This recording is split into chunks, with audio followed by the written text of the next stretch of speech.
In this video I want to share with you the progress I've made in my LEGO Wild West MOC over the past month.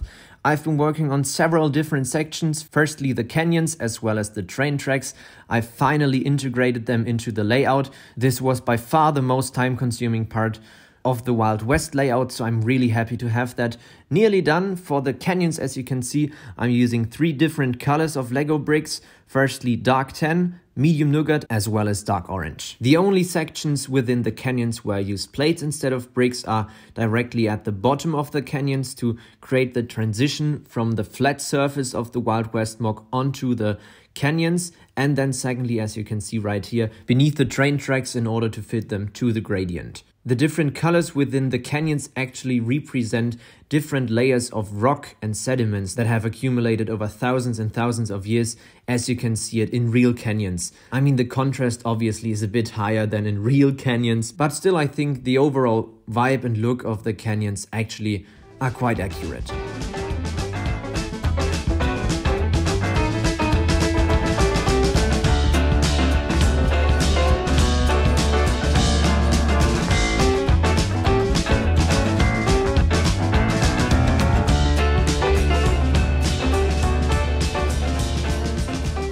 The next area I've been working on is the ground in the town section. I always use flat tiles with only a few studs in order to get that contrast towards the surrounding area of the Wild West MOC, where there's also a bit of dry grass and tumbleweed, and also the flat tiles somehow imitate that people and horses and whatever have been walking around, and so the surface differs a bit from the surrounding areas. Next up, it's time to cover the remaining part of the Wild West MOC with more 16 by 16 dark tan plates, and then obviously once more integrate the train tracks into the layout.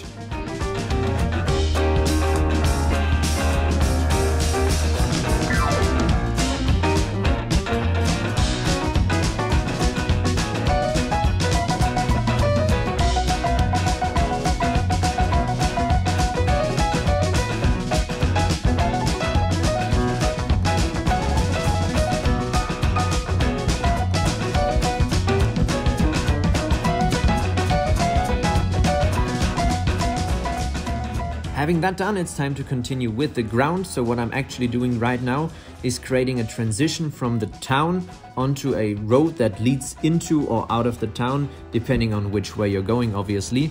But the idea is to then have a road that leads towards the train tracks, where there will then be a train crossing in the near future.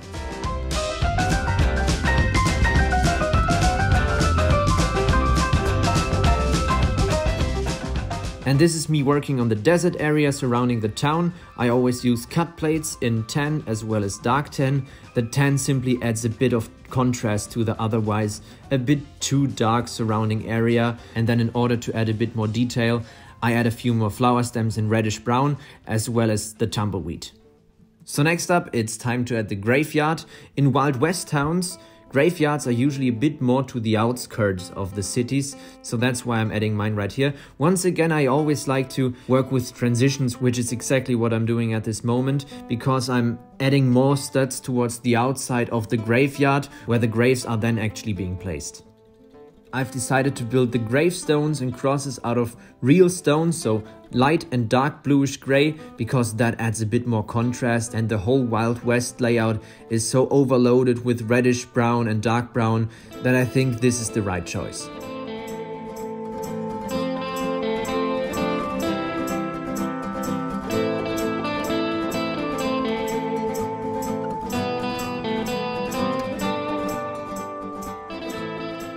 One more thing I wanted to share with you is how I build my cacti. I always use brick modifieds with 4 studs in the middle, as well as plates, 1 by 6, 1 by 8, whatever you want. You can modify it as much as you want, and then arches on the outside, as well as those tooth things in sand green. And I always like to mix the colors of my cacti, and therefore I mixed sand green with normal green.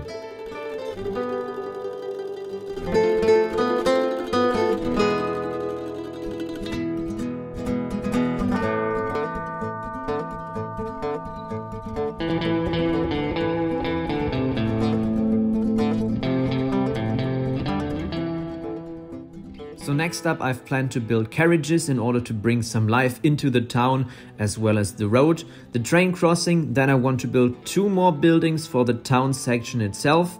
Then there's a bit more work to do on the canyons, and then at some point it's time to extend the whole western section, otherwise there's no more space left to build. So with that being said, that's it for this video. I really hope you enjoyed watching, and I'll see you again in the next one.